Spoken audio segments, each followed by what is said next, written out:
Alright, sasa Mniga baada ya Mniga kupigwa na kukatakatwa na wale majangri, sasa alikuja kanisani sasa kuomba Mungu amlinde na mlindie watoto wake. Mwanzo before nilikuwa nimekwambia Mluya akona familia, yani ni mtu aliye na familia, yani ni kumaanisha ni mzazi, ani kumaanisha ana watoto, bibi, hiyo ndo familia. Ndugu mpenzi mtazamaji, sasa kumbuka, sikia sasa venye alikuja kwa kanisa, alafu anaambia Mungu, funaoneko fumimi sasa fumungu fumimi Mungu funakuombeko fumimi funisaidieko. Unaona fumimi fukona futoto na fubibi funaoneko fuana fumimi fukiweko na futoto na fudogo na futoto ni mfudogo fumimi funatakeko futafute pesa fujiva funyo fumimi funakuombeko fusaidie fumimi fuana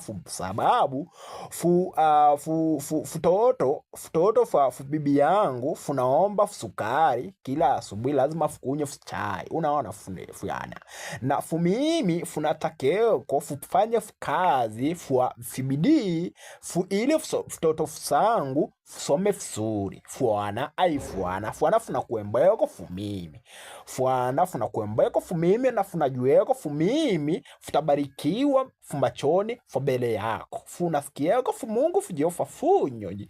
Sasa Mumbaruya akamaliza kupiga ndua yake, yani ni kumaanisha Mumbaruya akamaliza kupiga maombi yake, na bila kupoteza wakati akaenda kupatana na jamaa wetu Donnie. Akaenda kupatana na jamaa wetu Donnie. Ukumbuke Donnie ni mwanzo wa sinema tuliona akiteswa sana na kile kikosi cha Kimanjangri, na sasa huyu Mumbaruya sababu Donnie ni rafiki yake, sasa akakuja na akaamua kwenda kumsaidia. Cheki design amejiamu huyu Mumbaruya, na ukumbuke alikuanga pale kanisani, ashapiga ndoa yake, ashapiga maombi kumwomba Mungu amsaidie na asaidie watoto wake na bibi yake. Mwanzo anataka unga na anataka wale watoto wake wapate afuda na wasome kwa bidii. Mwanzo father is a father, mzazi ni mzazi.